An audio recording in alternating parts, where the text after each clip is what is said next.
I'm literally both not surprised and outraged by the news. Reported death of Alexei Navalny.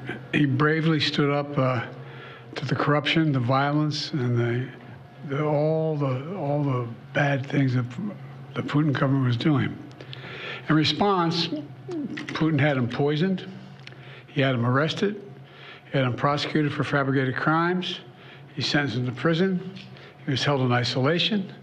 Even all that didn't stop him from calling out Putin's lies.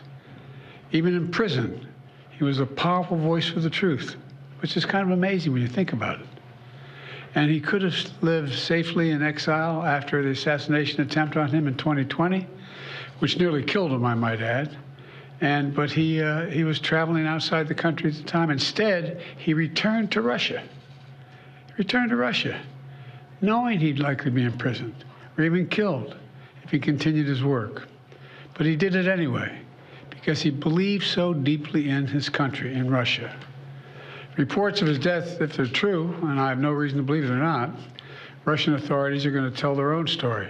But make no mistake, Putin is responsible for Navalny's death. Putin is responsible.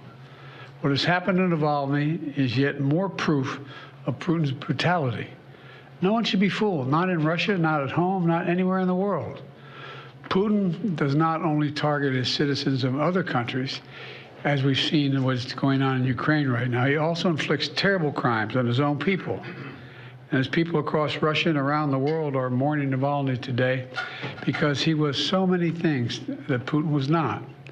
He was brave, he was principled, he was dedicated to building a Russia where the rule of law existed and where it applied to everybody.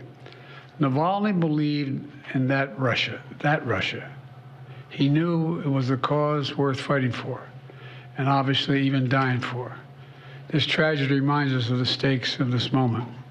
We have to provide the funding so Ukraine can keep defending itself against Putin's vicious onslaughts and war crimes. You know, there was a bipartisan Senate vote that passed overwhelmingly in the United States Senate to fund Ukraine. Now, as I've said before, and I mean this in a literal sense, history is watching. History is watching the House of Representatives. The failure to support Ukraine at this critical moment will never be forgotten.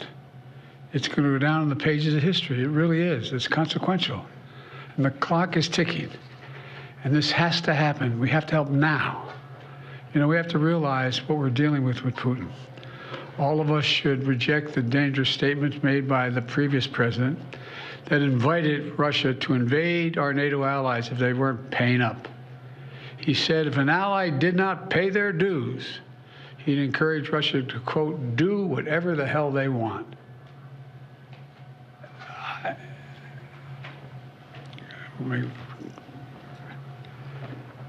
I guess I should clear my mind here a little bit and not say what I'm really thinking, but let me be clear. This is an outrageous thing for a president to say. I can't fathom. From Truman on, they're rolling over in their graves hearing this. As long as I'm president, America stands by our sacred commitment to our NATO allies, as they have stood by their commitments to us repeatedly.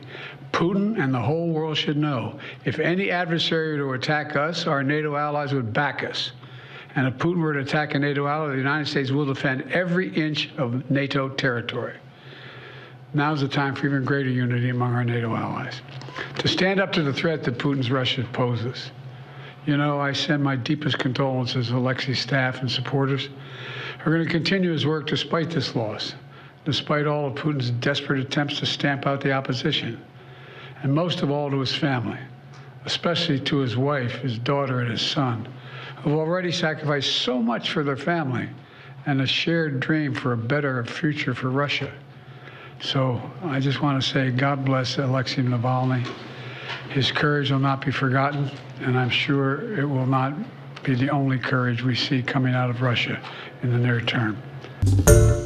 Hi, everyone. George Stephanopoulos here. Thanks for checking out the ABC News YouTube channel. If you'd like to get more videos, show highlights, and watch live event coverage, click on the right over here to subscribe to our channel. And don't forget to download the ABC News app for breaking news alerts. Thanks for watching.